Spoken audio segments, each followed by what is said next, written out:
So you come up with that riff, and actually at first when I wrote that riff, I thought that it sounded like a Christmas song.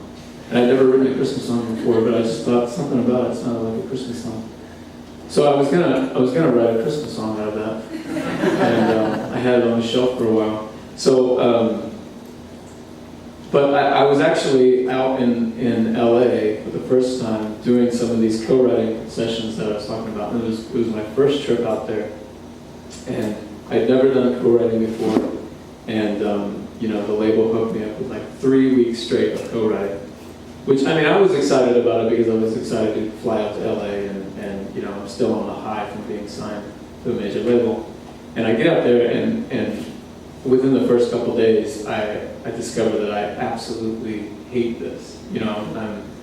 I'm going to these, mansions in Beverly Hills, which is cool because I'm in Beverly Hills. And, I grew up watching 90210.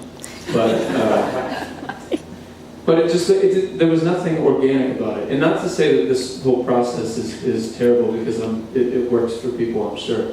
But just for me, coming into it after having kind of like the dorm room mentality, like I can take as long as I want on this song, nobody's waiting for me to finish this. I don't even have to finish it, but I want to. It doesn't feel good. Then to go into a system where a company is paying for you to meet with this person for a certain block of time, and they're expecting you to write a song that will make them money. That's a lot of pressure right there.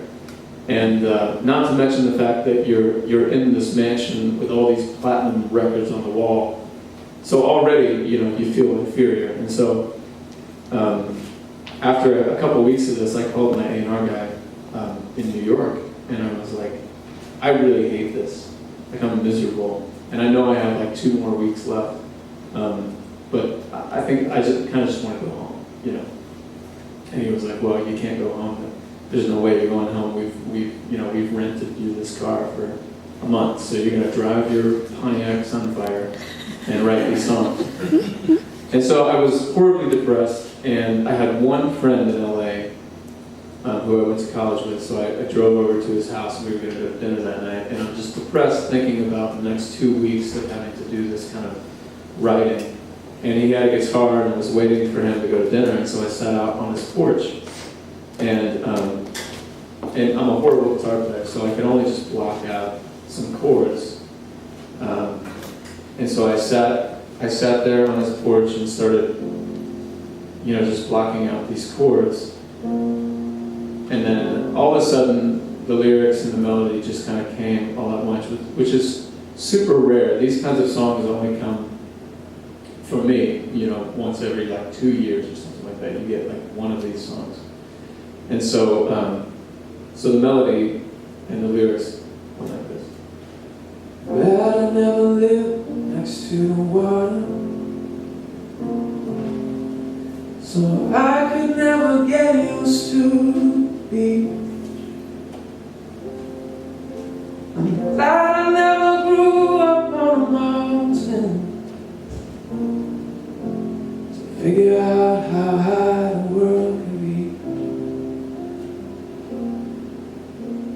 And I love the miles between me and the city. I quietly imagine every street. I'm glad I'm only picturing the moment. And I'm glad she never fell in love with me. And so I was writing this song basically as a metaphor for how I was viewing the music business at that time. How my whole life I had wanted this relationship with celebrity and fame and music business and all that kind of stuff. And here I am, like 5 minutes on this proverbial date with the music business, and it's awful. And so I was just really wanting to go home, fly back to Indiana, and live the rest of my life in this kind of mindset where I'm grateful for the distance that I have in between myself and my dreams, and I never really gave it a shot, so that I can just always say that I'm fine with the fact that it never happened, And then so then you kind of, piece little bits of songs together, like this song, I took that verse, and then once I got to the piano, took my little Jingle Bell Christmas thing and pieced it back together. And then discovered that, the two went together really well.